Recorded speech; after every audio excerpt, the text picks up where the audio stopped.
Monsieur Chirac, dans la première intervention télévisée de la campagne officielle, vous avez proposé aux Françaises et aux Français le renouveau dans la sécurité. S'agit-il là d'une de ces formules bien balancées, mais un peu creuses, comme on en utilise dans les campagnes électorales, ou bien cela recouvre-t-il une intention et un projet politique précis? C'est évidemment un projet politique précis. Et c'est également une exigence pour les Français. Vous sentez bien, et je le vois davantage chaque jour en parcourant nos provinces, de métropole ou d'outre-mer, que nos compatriotes veulent le changement. Mais ils veulent également la sécurité. Et le changement, qu'est-ce que c'est? C'est d'une part une autre manière de gouverner, donnant aux Françaises et aux Français plus de liberté, plus de responsabilité, mais leur donnant aussi le sentiment que les affaires de la France sont conduites avec fermeté. Et puis c'est un objectif, une ambition, celle de lutter avant tout contre le drame du chômage. Et pour cela, libérer les entreprises, les travailleurs, des contraintes excessives qu'on fait peser sur eux actuellement. Oui, mais Monsieur Chirac, vous n'êtes pas le seul à proposer le redressement économique et le renouveau.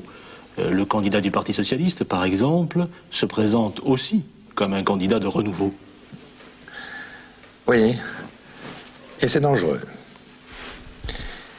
Le renouveau que propose le candidat du Parti socialiste s'appuie sur des propositions économiques bien anciennes et que l'on connaît bien et qui ne peuvent conduire, je n'hésite pas à le dire, qu'à la faillite. Dans la mesure où il promet tout, mais où il ne prévoit aucun des moyens nécessaires pour tenir ses promesses. Et puis, elles ne peuvent conduire sur le plan politique qu'à l'aventure, car la participation que son élection impliquerait des communistes vraiment nous fait craindre le pire au niveau de nos libertés, au niveau de notre capacité à maîtriser les affaires de notre pays. Non, ce n'est ni le renouveau, ni surtout la sécurité. Mais je dois reconnaître que ce que l'on nous propose par ailleurs, consistant à continuer ce que nous faisons depuis des années, n'est pas non plus le renouveau et n'est pas non plus la sécurité. Un pays qui a aujourd'hui 1 600 000 chômeurs, qui aura, d'après tous les experts, si l'on ne change pas de politique, près de 2,5 millions de chômeurs, dont près de 1,5 million de jeunes à la recherche d'un premier emploi, est un pays qui joue avec sa stabilité et sa sécurité. Car on ne peut pas imaginer que les hommes, les femmes et surtout les jeunes de notre pays accepteront longtemps, sans d'abord se décourager, sans peut-être un jour avoir des sentiments ou des tentations de révolte, une situation où ils ne trouveraient pas d'emploi, où ils seraient transformés en assistés. Et d'autre part, financièrement, cela coûte très cher. Il vaut toujours mieux payer des hommes à travailler que de les payer à ne rien faire. En un mot, le renouveau, c'est le redressement économique et le redressement social. Et vous vous êtes longuement expliqué sur ces deux points depuis 2 mois. Mais ce que vous entendez par sécurité reste encore un petit peu flou dans l'esprit des Français. Et je souhaiterais qu'aujourd'hui vous nous en disiez plus à ce sujet. Bien, la sécurité, c'est d'abord la stabilité politique pour un pays comme la France, qui, dans les difficultés qui sont les siennes, ne peut pas, si j'ose dire, s'offrir une crise politique. Pour que cette stabilité soit assurée, il faut que le président qui demain sera élu puisse disposer d'une majorité pour soutenir à l'Assemblée son gouvernement. Si je suis élu président, j'aurai cette majorité. Elle existe naturellement. Et je l'accueillerai à bras ouverts, je veux dire de tout cœur. Quelle qu'ait pu être sa position dans l'élection présidentielle, quelle qu'ait pu être son origine au point de vue politique, pour moi, il n'y aura pas de bien-aimés et de mal-aimés dans la majorité, mais simplement des hommes et des femmes décidés à participer à l'effort de redressement de notre pays. Et cette majorité, enfin, je l'élargirai, car j'y accueillerai sans aucun sectarisme toutes celles et tous ceux en éliminant personne et avec les mêmes droits et les mêmes devoirs qui voudront s'associer à cet effort de redressement. Enfin, je le ferai dans un Parlement qui doit retrouver les droits qui sont les siens en matière de contrôle, en matière d'initiative parlementaire, les droits que lui reconnaît la Constitution, mais qu'hélas de plus en plus lui conteste abusivement le gouvernement. En somme, vous prenez ainsi l'engagement devant le pays d'assurer la stabilité politique durant le prochain septennat. Mais si vous le voulez bien, faisons un petit retour en arrière. Vous savez que certains vous reprochent de n'avoir pas été, au cours des dernières années, dans la majorité, un facteur de stabilité. Oui, c'est ainsi qu'on crée les fausses réputations. La stabilité d'une majorité est uniquement fonction de l'impulsion, de l'esprit que lui donne celui qui a la responsabilité la plus importante, c'est-à-dire le chef de l'État. Et ce que je peux vous dire, c'est que si je suis élu, je ferai tout ce qui est nécessaire pour restaurer, par la réconciliation, l'unité nationale qui est d'autant plus nécessaire aujourd'hui que notre pays doit affronter de graves difficultés, notamment économiques. Et c'est ainsi en particulier qu'il faut mettre un terme à toute une série de contentieux. Je prendrai simplement un exemple, mais il n'est pas acceptable qu'aujourd'hui, nos compatriotes rapatriés d'Algérie ou d'ailleurs soient encore déçus, traumatisés et un peu divisés par rapport à la nation. Il faut, et j'en ai pris l'engagement, que demain, une nouvelle loi règle définitivement leur sort. Mais il faut surtout qu'une loi définitive, sans réserve totale d'amnistie, permette d'oublier ce qui un temps nous a séparés, mais ce qui maintenant fait partie certes de notre histoire, mais pas de notre avenir. Ce que vous dites là, M. Chirac, de la sécurité, concerne surtout la vie politique. Oui, mais la vie politique est très importante. Et ce comportement de réconciliation et d'unité nationale est essentiel. Vous savez, je fais partie de ceux qui, dans notre histoire, préfèrent, et de beaucoup, Henri IV à Louis XV. La vie politique est importante, certes, mais ce que les Français entendent par le mot de sécurité, le plus souvent dans leur vie quotidienne, c'est peut-être un peu autre chose. C'est une préoccupation très précise, notamment celle de la sécurité. Quelle est votre idée là-dessus ? La sécurité, et en particulier celle des personnes et des biens, n'est pas assurée aujourd'hui. Et c'est un drame pour beaucoup, et notamment pour les plus faibles. Vous en savez quelque chose en tant que maire de Paris ? C'est vrai. Je n'ai pas la responsabilité de la sécurité, elle appartient à l'État, c'est-à-dire au préfet de police.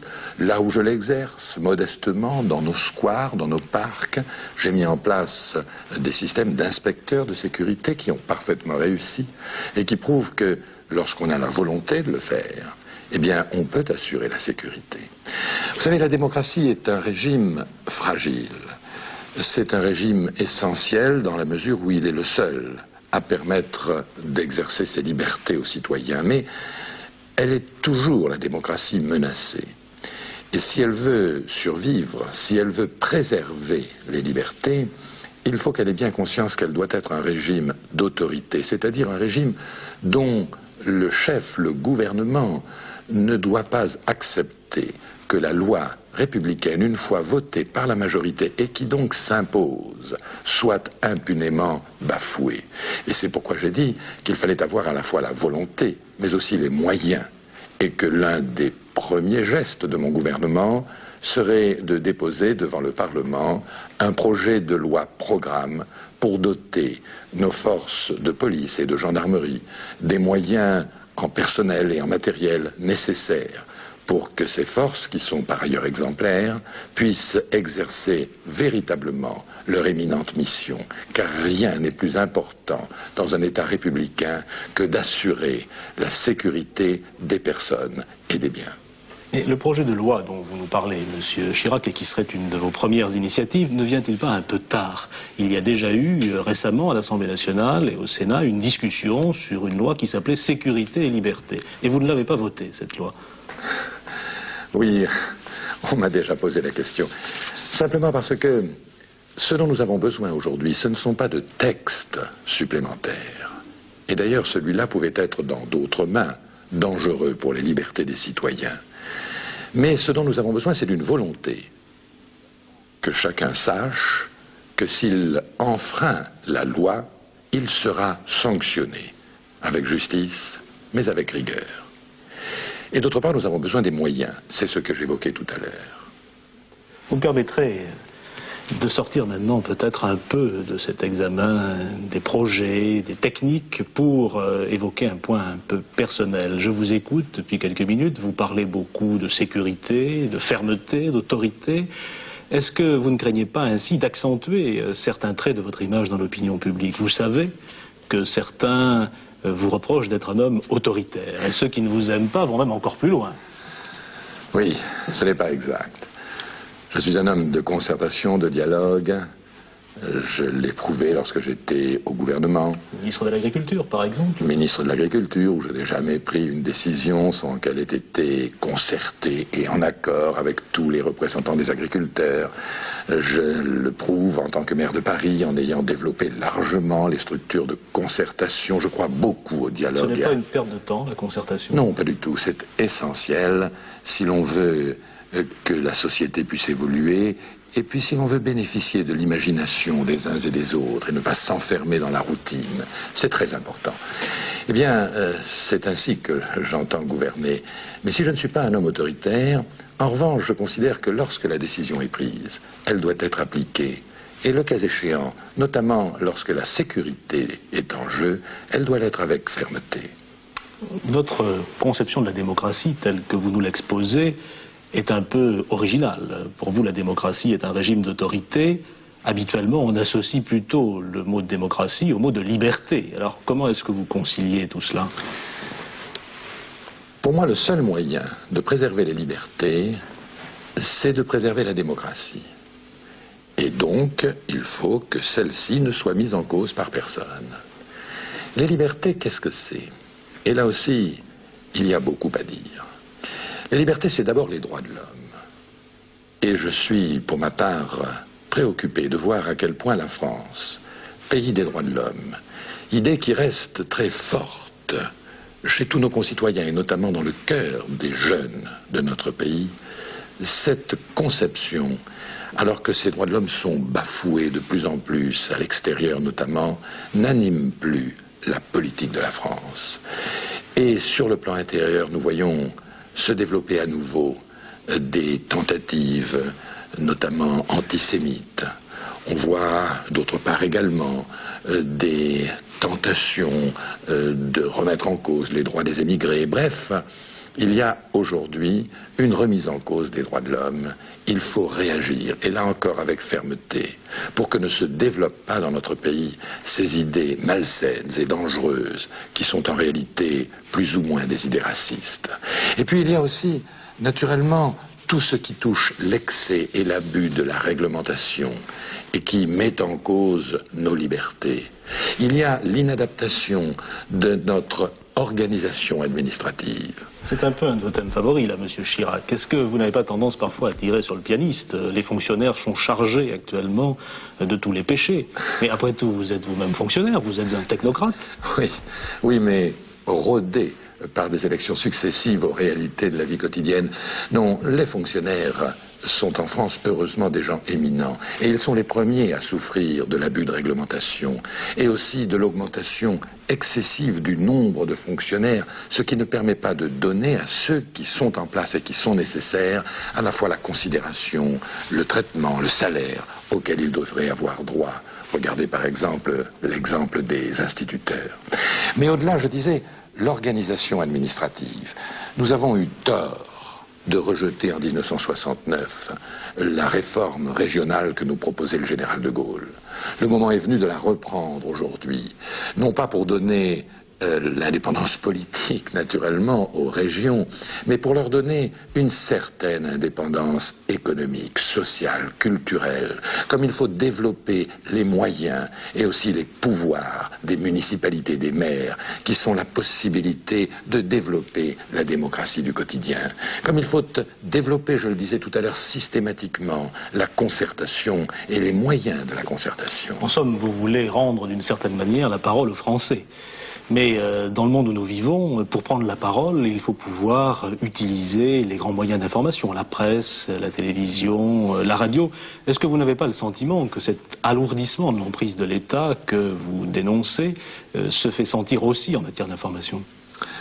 Oui, hélas. Hélas, c'est vrai que l'emprise de l'État sur l'information dans notre pays est tout à fait excessive. Et que pour cette raison, et aussi pour des raisons d'évolution technique, il faudra prévoir beaucoup plus de liberté dans ce domaine, y compris en remettant en cause probablement le monopole de programmation. Plus de liberté, ça me paraît essentiel. Mais naturellement, cela ne pourra et ne devra se faire qu'avec l'accord, je dis bien l'accord, de la presse écrite, et notamment de la presse régionale, de la presse professionnelle. Car si l'on devait développer la liberté d'information au détriment de la presse, alors on ferait une très mauvaise action culturelle. Vous venez de nous préciser ainsi, M. Chirac, ce que vous entendez par le renouveau dans la sécurité. Mais est-ce qu'il n'y manque pas l'essentiel, finalement? Au moment où les Français vont choisir un président de la République, est-ce que pour eux, la sécurité, ce n'est pas avant tout la confiance, et la confiance dans les engagements pris? Oui, la confiance. J'ai prévu des engagements, j'ai pris des engagements, j'ai fixé un calendrier. Eh bien, comme je l'ai toujours fait en Corrèze, comme je l'ai fait à Paris, ces engagements, je les tiendrai. Pour terminer, si vous permettez, M. Chirac, je voudrais vous parler un peu d'autre chose que de renouveau et de sécurité. J'ai entendu lundi soir, comme tous les Français, un certain nombre de candidats, M. Giscard d'Estaing notamment, qui, avec un certain ton de regret, constatait qu'il était seul contre 9 dans cette campagne électorale. Qu'en pensez-vous? Vous savez, lorsque j'étais enfant et que nous jouions dans la cour de récréation, si par hasard je recevais un petit coup, je n'étais pas de ceux qui allaient se plaindre aux surveillants. Mais soyons sérieux. Seul contre 9, qu'est-ce que cela veut dire? Je n'ai pas observé qu'aucun autre candidat faisait ma campagne. J'ai également le sentiment d'être seul contre 9, tout simplement parce que je le suis. Parce que chacun des candidats est seul contre 9, dans la mesure où nous sommes 10. C'est une situation qu'aucun candidat ne peut en réalité estimer être le seul à l'avoir. Je crois en réalité qu'il faut tout simplement que chaque candidat puisse s'exprimer librement et puisse s'exprimer dans la sérénité et sans polémiquer. Et pour ma part, c'est ce que je fais.